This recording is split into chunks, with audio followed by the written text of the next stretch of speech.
This is Frankie Abbruzzino with The Scoop News. This next one is something that I actually may be involved with indirectly. And I say that because I get phone calls and text messages from council members. And I remember one in particular, a council member wrote me, and it was about the public works guy. And you guys probably remember me putting out the email or the post about John Verrazano and some of the concerns they had with him and doing his job and him basically dropping the ball. And I'll have to find it. Maybe I'll put the link with this video. And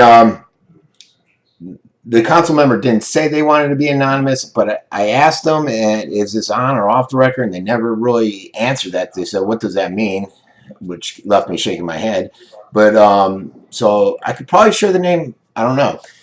But this particular individual was texting a lot, and I guess what happened is Michael Barfield is the vice president up at the ACLU. He's well known. I mean, everyone knows it. He's Dane Andrew Morganson, who is the president of the ACLU. They file sunshine suits all the time. They file suits about homeless actions against homeless individuals all the time.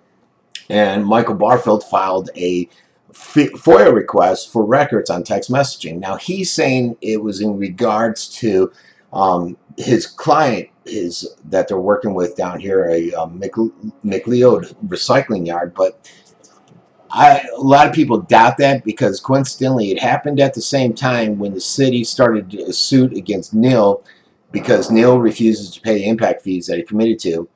Jeff Boone is Neil's attorney. Jeff Boone has ties with Barfield, and so a lot of people are thinking that Boone set Barfield onto the city. I think I shared an article about that. I think Boone denies that and says, what the heck are you talking about? And then Barfield is saying, no, this is the reason why we're doing it. So he submitted this request, and basically they want all the cell phone records, and they wanted, I guess what's happened is, the city of Venice doesn't have the ability to, or the capability to capture text messages on the city phones. Employees were forbidden to text after that. And I remember at that point, the council member I was communicating with via text got cut off. And I recall a conversation with another council member maybe a week later, and we were talking, and I said, oh yeah, I get texts from a council member. I go, that's where, you know, I get text messages. And he's like, huh? We're forbidden. We're not allowed to text anybody. I go, oh. So I don't know what will happen there or anything, but they did pull records. And I know I get calls and I get texts from basically from three of the individuals a lot. So that will be interesting to see what happens. So he's got this whole public records thing going on. And it's interesting that they can't provide the text messages. And, you know, one thing that the Herald wrote this report, and the one thing they said is that, where is it? The text activity going back and forth, that several employees are doing it, and they wanted to see how it impacted COVID enforcement. But they didn't have the ability to read the text messages in a certain manner. And the way the article covered it, it brought me back to how they're emailing. Holick, a few years ago, Holick wanted the email cut off. It used to be that when you looked at the City of Venice email, you could read all incoming email and all communications going out from the city council. I think still pieces were being missed, but who knows.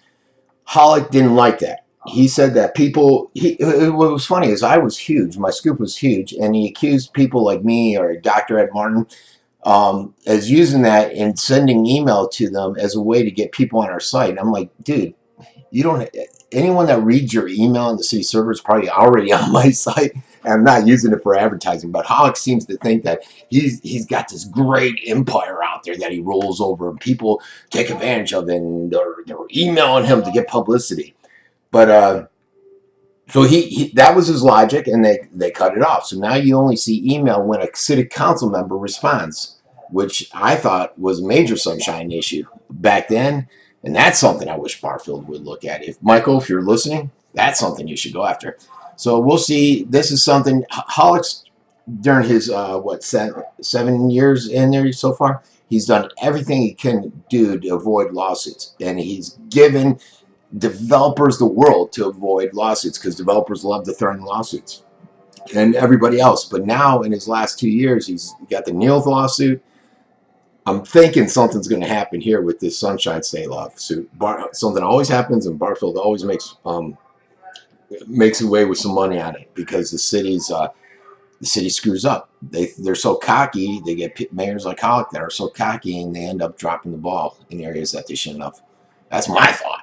But what do I know? I'm just a guy out here in Venice trying to survive. This has been Frankie Abbruzzino with the Scoop News.